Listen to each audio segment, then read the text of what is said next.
Qantas to ban unvaccinated travelers from international flights in new pandemic measure. Here's a summary of the article. Qantas CEO Alan Joyce confirmed the Australian airline will ban passengers not vaccinated against COVID-19 from international flights, Traveller.com. The big picture. Joyce indicated in November he planned for Qantas to require international travelers provide proof of vaccination. All Qantas staff must be vaccinated by March 2022 unless they have a medical exemption. Go deeper. Who's most at risk in Colorado for COVID-19 breakthrough cases?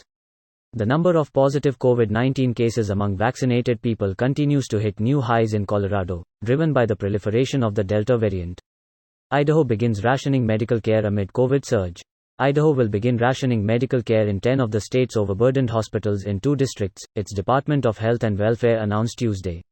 This post received a score of 8,700, with an upvote ratio of 95%. Here are the top comments in response to this article. Qantas should absolutely get to choose who koala-fees to board their planes. Walla, be honest, you have a good point. You've gotta be a kidding. Rude do you think you are, making terrible wildlife puns like this? I mean, they are really low quality. They are banning unvaccinated passengers, but at the same time international travel into and out of Australia isn't actually allowed. So does this mean travel will be allowed again soon? International flights in and out of Australia never stopped, just the number of passengers and flights was restricted. Source: me. I've been flying constantly throughout the pandemic. There is talk of reopening the borders fully once certain vaccination levels are reached. Could you give some advice for someone who is fully vaccinated and wanting to fly into and out of AUS to see his GF? Or alternatively for said GF to fly out of AUS and return about a month later? Also fully vaccinated. There was talk of reopening borders back in August last year and look how that went. Considering that OL ScoMo and friends are refusing to even make a plan or set any actual targets, while the anti-vaxxers are parading the streets, it's a little difficult to get hopes up.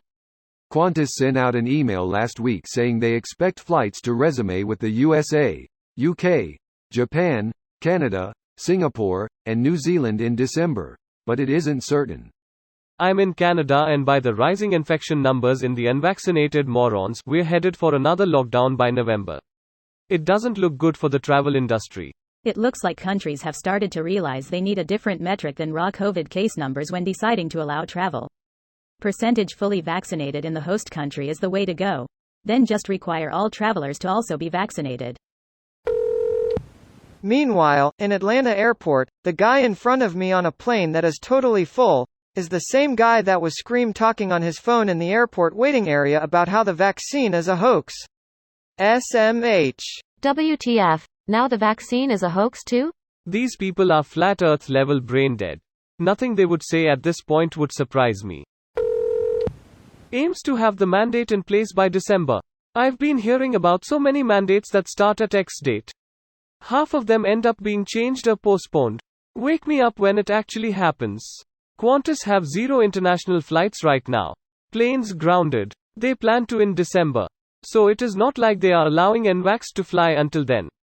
They do have international flights right now, just very few. This video was automatically created by Reddit to speech. The article and comments in this video were selected from Reddit according to their upvotes, and any paraphrasing was performed by smmry.com, without any human intervention.